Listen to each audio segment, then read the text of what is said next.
I have known of people who were caught up with left Vishuddhis and have become devilish by nature. Devilish. They have gone out of Sahaja Yoga, they have criticized Sahaja Yoga, they have tried to trouble me a lot. So don't think that if Vishuddhi is spoiled, there's nothing so special about it. It can be a very dangerous center. Of course, heart, Agnya and Vishuddhi, these three centers, one has to guard against. Because three of them can allow you or can force you to become one with identification of evil as your own. You might just feel that it's nice to be evil. You might just feel that it is a great fun to be evil. And you might become evil.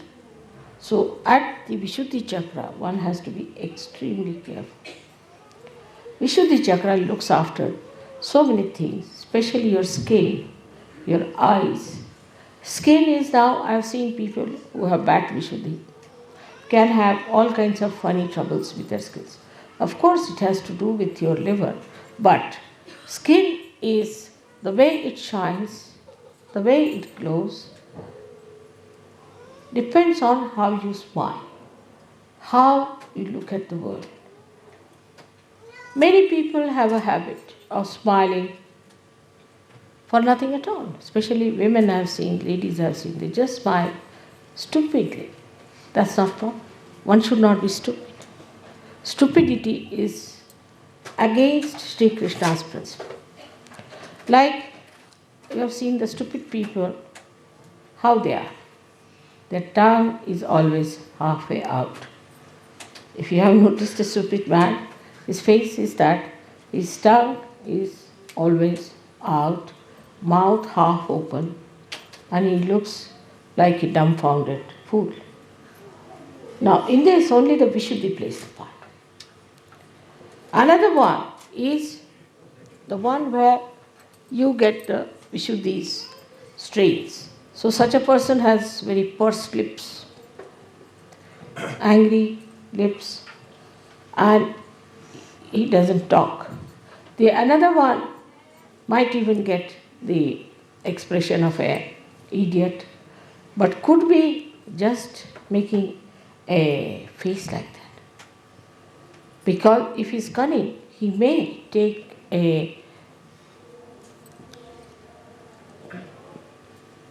I would say a kind of a rupa, or what do you say? Huh? A mask. Mask, you can say a mask on his face, that he is an idiot and may try to deceive you. So nothing is definite about Vishuddhi. Whatever may be the expression of a person may look very innocent. Because that's the thing you can do with your Vishuddhi. You are free because you have raised your head. At this point you have achieved this kind of a special aptitude that you can deceive yourself and you can deceive others. Some people look extremely innocent on the face. They may look to be very simple people, but may turn out to be horrid. Some people may look to be idiotic, but may be very intelligent. So it is how you play with your Vishuddhi which is responsible. But the main thing what I am trying to tell you, that you can maneuver your Vishuddhi. The way you want to put your expression, the way you want to make your face, the way you want to suggest something, all you can maneuver, and you can keep your heart away from it. In the heart you may have poison for a person, but outwardly you may say to that person in a very sweet manner something that the person might feel impressed. But in this, all this behavior, pattern of behavior, you are deceiving yourself, not deceiving the another person, because your self is spirit which knows you very well. And this will go on and on for all your lives that have to come. So there is no need in any way to be artificial in your expression. There is no need to hide anything in your expression. Of course, if you don't like someone, You need not just say, I don't like you. But in that case, you have to be not also so much appreciative of the person that he is deluded into your appreciation. Now, eyes are very important, and eyes in a way are very much looked after by Vishuddhi, because the muscles of the eyes are looked after by Vishuddhi. Now, the kind of muscles we have which pull our eyes, which close our eyelids and all that, is very much suggestive. You must notice that there are some people who come to me, their eyes go on like this when they close their eyes. They cannot keep it shut. There are some people, when they open their eyes to me, they just keep the eyes open, they just cannot close it. Both are in trouble. The ones which are just keeping the eyes open all the time are the people having supraconscious moods. And those who are flickering their eyes are having the subconscious mood. Some people have also the habit of keeping the eyes in an angle all the time. They never see you straight, but in an angle they'll see. They think sometimes it's very fashionable. Sometimes ladies think it's a very good way of looking at people. And some of them have such eyes that they'll go on, looking and pouring their greedy eyes onto others, or their lusty eyes onto others. This is the worst thing you can do to your eyes, because such people are easily can become blind. Such people might have trouble of the eyes, especially reddening of the eyes can come to such people very much, very quickly.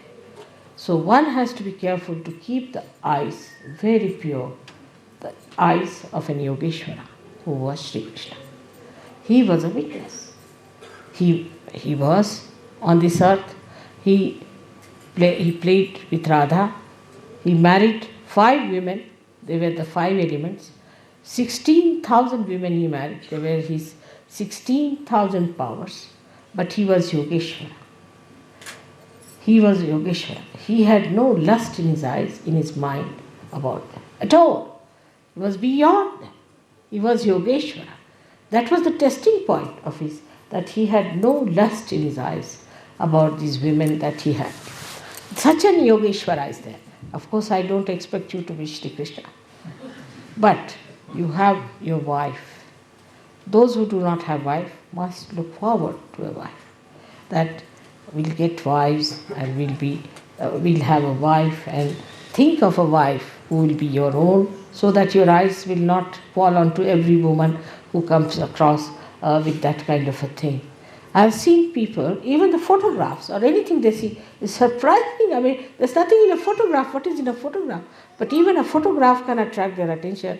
I mean, I don't know what can attract their attention like this, but they are so vulnerable and they have no control over their eyes. No control. They become absolutely lost and they have no control. That shows that they have no powers in them and they are slaves of their responses. So the eyes are very, very important. As Christ has said, thou shalt not have adulterous eyes. There should be no adultery. Some people have a habit of showing anger with the eyes. See, they have to show anger with the eyes, they'll just go on looking like this and show the anger. I dare not do that to you, but still. And the angry eyes, you see, are another dangerous things to do with your eyes, because then they can become mesmeric. If you start putting your eyes onto something and concentrating on it, your eyes might become mesmeric, means bhoots will start coming out of your eye. First of all, you will catch bhoots in your eyes, they'll settle down there, and then they will be falling on other people as bhoots. It's a very, very dangerous thing to go on looking at something continuously with concentration. There's another kind of a stupid thing or a bhutish thing maybe, that people ask you to meditate here. It's absolutely wrong. In Gita it is written, still it's wrong. Nobody should put attention here. If they have to put attention at the door. What's the use of looking at a window? You can't get out of it, can you? If you have to look at anything, be on the lookout for the door. And the door is here. The door of Sahasrara is to be opened out. So you should not try to concentrate on this part. Many people who have concentrated on this part have become mad. When they become mad, people say he is a yogi but has got unmani dasha, that he moves like a madcap. How can a yogi be a madcap? That means he is united with God. Is he mad? All such mad people are really mad. They have nothing to do with God, definitely. But there are people who believe in such things. Oh, he is in love with God, so he just jumps on the stage and goes into ecstasy, dances like a madcap. How can God be mad? First position is this, that the sanest personality is God. Has to be. From where do the sanity comes? So this is one thing one has to understand, that any such practices can lead you to lunacy and one should not do it. Thirdly, the indiscretion that one has comes from people who are good-hearted, nice people, but they get carried away by the smiles of others or by the artificial goodness they show on their faces. I have known some people, they always have a face like this, as if they are all the time smiling. I can't do that way. All the time if you look at somebody like this, you see, it means as if you are mocking at a person. And there are people I've seen who just like this every time, get them like this. So, one should not be always in one pose. Sometimes these muscles can get very weak and start paining if you take one. There are some others who always try to show they are very miserable.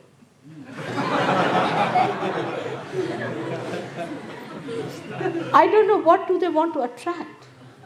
Attract the attention of others, attract the bhoots in themselves, or I don't know what are they up to. Why can't they keep a normal face?